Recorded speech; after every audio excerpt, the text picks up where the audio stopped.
We've all seen wild animal documentaries, and the most popular part of the documentary is the large cats. And so we've all seen just how dangerous these cats can be. So it's hard to imagine that someone would want to own one of these cats. But one of the biggest reasons for owning them is to get more up close and personal with the wild, untamed side of nature. And with this wild side comes the dangerous side. A tiger's claws can grow up to 15 inches long. Just imagine how much damage this can do to a human. So why not just remove the threat? And why stop at large cats? House cats' claws also have the same potential danger to damage things like young children or expensive furniture. And the procedure and knowledge exists that allows us to do this, and it seems almost harmless. My name is Stephanie Kleinberg, and a lot of house cat owners view declawing as a sensible solution to dealing with their cat's claws. However, the owners don't fully understand exactly what a declaw is, and then aren't ready for the possible consequences that come along as a result of the surgery.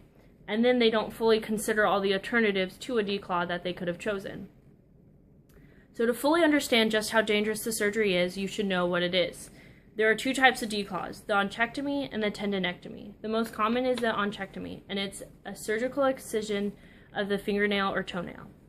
A human's toenails and fingernails grow from their skin.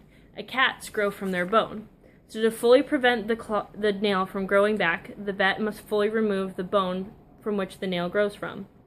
To do this, they either use clippers or a laser, but both do essentially the same thing, which is amputate the last bone in the cat's paw. This would be the equivalent of cutting off the last joint in each of your fingers. The next is the tendinectomy, where the vet will sever the tendon that allows the cat to flex its claw, rendering the claw useless. However, the claw is still attached to the bone so that it will still continue to grow, and the owner must clip the nails every 2 weeks to prevent the nail from growing under the pad and causing more problems. None of these surgeries are without pain and are actually considered illegal in over 25 countries, such as Germany, France, Spain, and Australia. But they're still widely practiced in most of North America. And one of the main reasons that owners still opt for this surgery is to prevent furniture loss. Dr. Jennifer Conrad from the documentary The Paw Project took a survey, and 82% of cat owners who had done the declaw surgery had done so to prevent damage to furniture. The other large percent had done so to stop aggression issues. However, the surgery creates physical and mental problems to the cat from losing something that they were born with and have used since every day of their life and up until the surgery.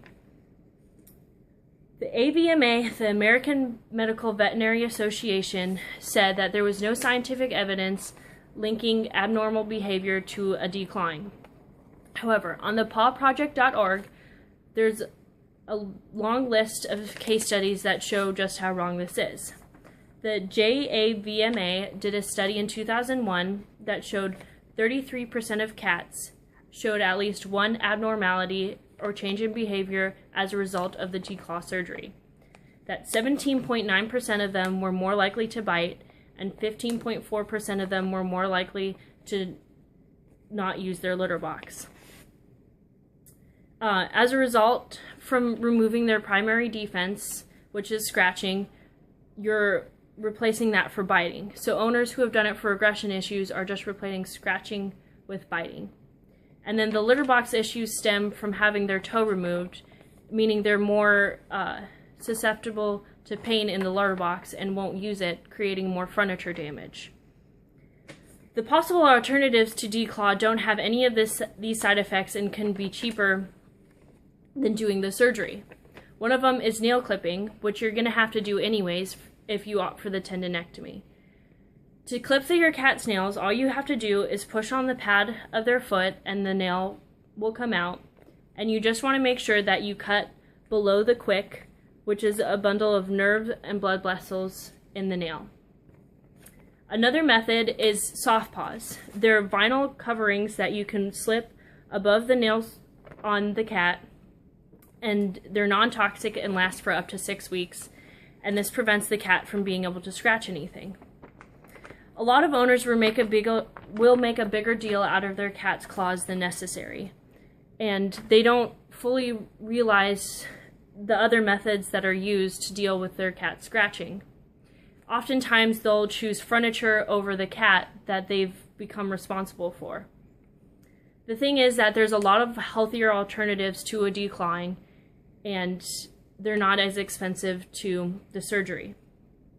As Dr. Jennifer Conrad said in the documentary The Paw Project, you wouldn't remove a puppy's teeth for chewing on shoes and furniture, so why would you even consider doing the same for a kitten?